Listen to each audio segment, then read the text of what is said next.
අයිබෝන් අද හදිසියේම මේ වීඩියෝ එක පළ කරන්නේ අර අපේ පන්තියේ එකාට එහෙම නැත්නම් අර රම්බණ්ඩගේ පුතාට ස්තුතියි කියලා කියන්නත් ඔහුට මේ අපි නොසිතූ විරු වූ මේ ස්වභාවික ආපදාවෙන් රට ගලව ගන්නට නැත්නම් රට හොඳ මාවතකට ගෙන යන්න රම්බණ්ඩගේ පුතාට එහෙම නැත්නම් ශ්‍රී ලංකා ප්‍රජාතාන්ත්‍රික සමාජවාදයේ ජනරාජයේ අතිගරු ජනාධිපති අනුර කුමාර දිසානායක මහතාට නැත්නම් අතිගරු කැලල පැත්තකින් තිබ්බොත් අනුර කුමාර දිසානායක ආදරණීය සහෝදරයාට ශක්තිය ධෛර්යය වාසනාව ලැබෙන්න ඕන කියලා තමයි ප්‍රාර්ථනා කරන්නේ මුලින්ම.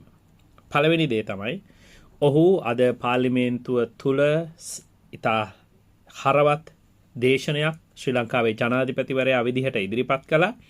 ඒ වගේම අපේ රටේ මේ ස්වභාවික අනතුරෙන් විපතරපත් වූ හැමෝටම වගේ යම් ආකාරයක සහනයක් රජයේ මුදල් වලින් ඔවුන්ට ලබා දෙන්න ඔහු පොරොන්දු වුණා. මම හිතන්නේ මෑත කාලේ ලංකාවේ බිහිවෙච්ච ජනතාවගේ නායකයා අපි හැමෝගෙම හිත් තුළ ඔහු පිළිබඳ ආදරයක් ගෞරවයක් ඇති වෙන්න ඕන.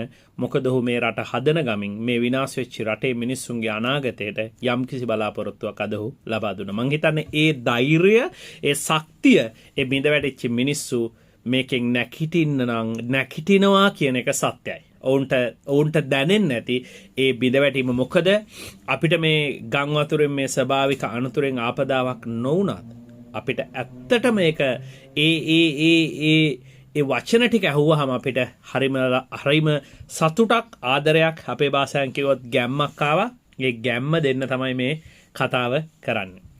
පළවෙනි දේ තමයි මම අපේ රටේ පුරවැසියන්ගෙන් ඉල්ලනවා ඉල්ලීම් කීපයක්.